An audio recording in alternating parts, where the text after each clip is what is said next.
Use a standard listing agreement when listing a lot or a piece of vacant land. However, you need to use this unique lots and land listing input form when putting it on the MLS. So please reference the single family listing input form for all the disclosures that you want to talk through with your seller on page 1, making sure that the listing contract start date and end date matches identically with the listing contract. The owner will sign and type their name, and you also sign on here. Just like the standard MLS input form, all of the items that are in black boxes are required. Those that are in black ovals are required if you're listing this after it's been sold, it's a comparable sold, and anything that's in a white box is not required. But in order to market this to the best of your ability on behalf of your seller, you're going to want to fill in as many white boxes as possible. So you'll notice that this looks very similar to the standard MLS input form. It does ask for things like what's the street address, what's the street name, what's the date that you've entered this into the MLS. Required is what is the property ID number, are there multiple PIDs, and what are the tax amount, and is it in homestead status? But it's important to notice a few things here that are different. So for example, is the plat recorded on this parcel of land? Meaning, has that already been recorded at the county? It also asks what the list price and list date and buyer broker compensation are. All of these things are going to look very similar to you from the standard MLS input form. But it does ask here, what is the development status? And this is a requirement. Is this raw land? Has it already been subdivided? Is it a finished lot? Or are you just at the point where you've filed for a site plan, or perhaps the site plan has been approved, but it's not a full subdivision? It asks, is this your exclusive right to list it? Is it owned by a lender, or is it potentially a short sale? Is it in foreclosure? Is the owner a real estate agent?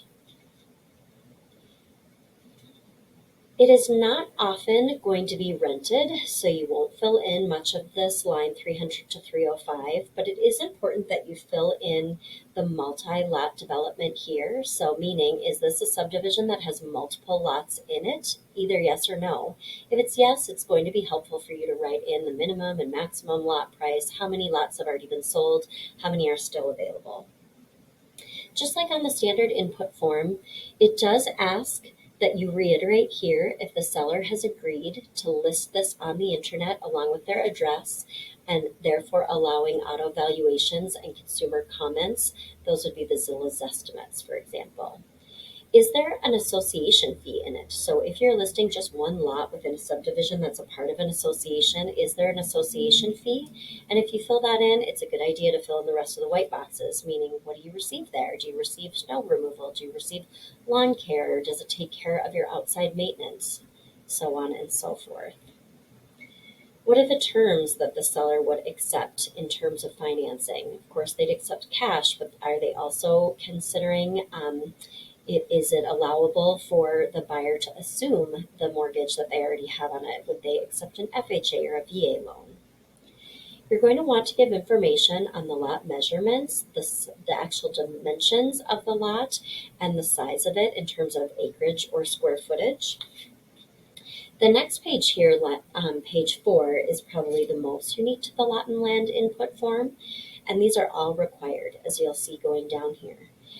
Is the land already surveyed? Are there survey stakes visible? Is it platted with the county? Are there easements on the property? Are soil tests available? Has a perk test already been done? Is there a for sale sign? Are there boat slips? Is there a dock? Also, are there utilities that are available on the site? So are there natural gas pipelines going to that property? Is there electricity going to it? Or would it be something where they would need to get propane?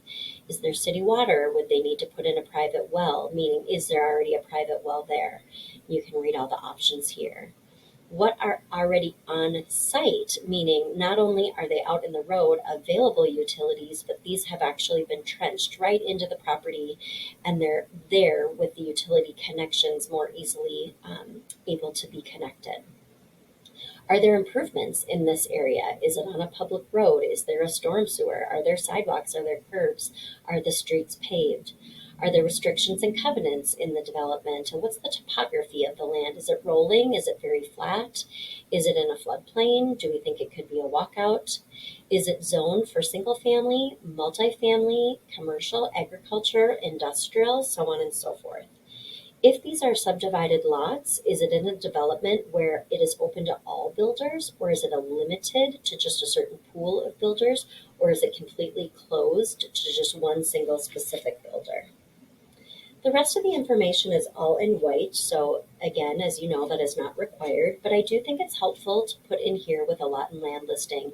Do we know what the drainage is? Is it excellent, for example? Is it average?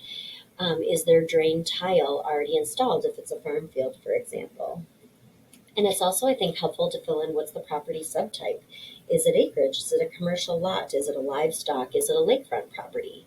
Again, it asks, is there road frontage that's city, private, township, county, state? Is it on a US highway? Is it on a cul-de-sac? Again, is it on a no outlet dead end type of street? If it's a private road, whose responsibility is it to maintain the road? Is it an association? Is there a maintenance agreement?